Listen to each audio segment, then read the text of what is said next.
Halo semuanya, selamat pagi, siang, sore, dan malam dimanapun kalian berada. Ketemu lagi nih sama kita di podcast Advokado, Advokat Depan Orang. Kenalin, nama gue Michael Zen. Gua Noel. Gue dan Yonatan.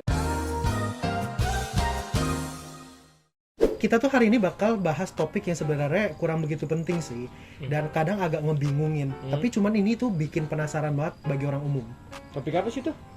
Kalian pernah nggak sih kalau misalkan ada orang kena kasus nih, atau ada klien, ada terdakwa, ketika dia ditangkap sama polisi, atau dia harus bikin konferensi pers, yang pertama kali ngomong tuh pasti pengacaranya.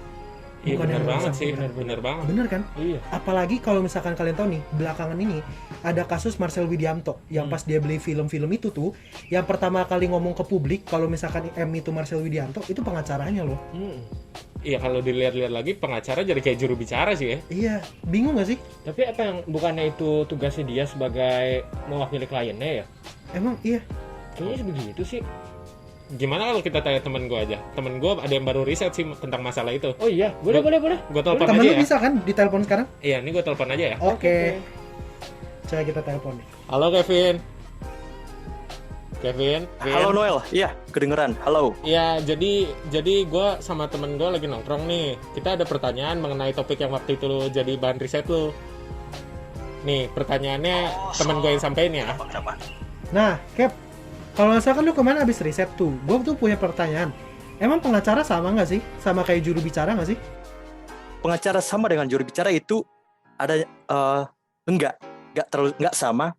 Tapi sebagai juru bicara klien itu dia salah satu fungsinya saja, begitu. Dalam berperkara, mewakili kliennya. Oh gitu. Nggak sama berarti pengacara Berarti sama nggak juru sama, bicara. nggak sama juga. Tapi kalau itu berarti nggak melanggar kode etik atau melanggar kode etik ya kalau begitu?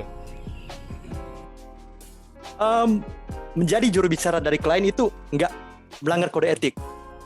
Terjadi pelanggaran ketika si advokat ini berbicara merugikan kliennya gitu, berbicara tentang hal yang menyesatkan tentang kliennya dan merugikan kliennya, itu baru terjadi pelanggaran. Oh oke, berarti nggak ngelanggar kode etik ya. Tapi dasarnya si pengacara ini jadi juru bicara tuh apa sih? Dasar dari pengacara menjadi juru bicara itu tertuang dalam surat kuasa khusus yang dibuat bersama dengan kliennya.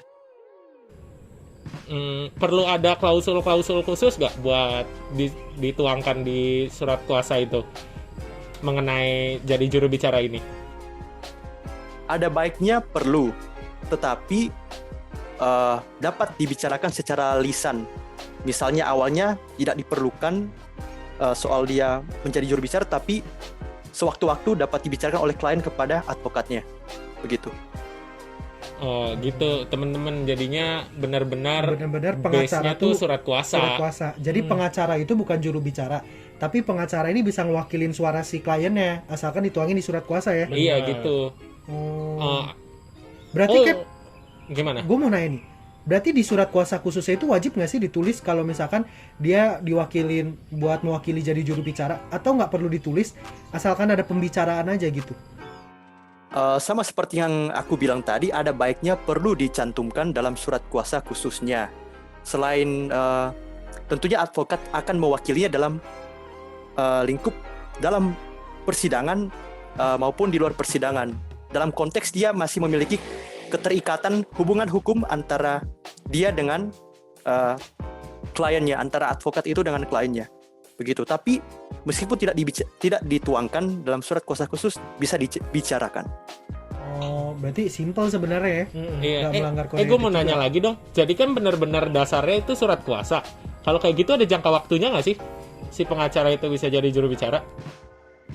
Nah, jangka waktunya itu dapat dilihat dalam pasal 1813, 1814, dan 1817 KUH PER, di mana keberlakuan dari pemberian kuasa itu dalam surat kuasa khusus itu tergantung, pertama, bisa dilepas sendiri oleh advokat itu, dia melepaskan diri dari kliennya, hubungan hukum itu antara dia dan kliennya.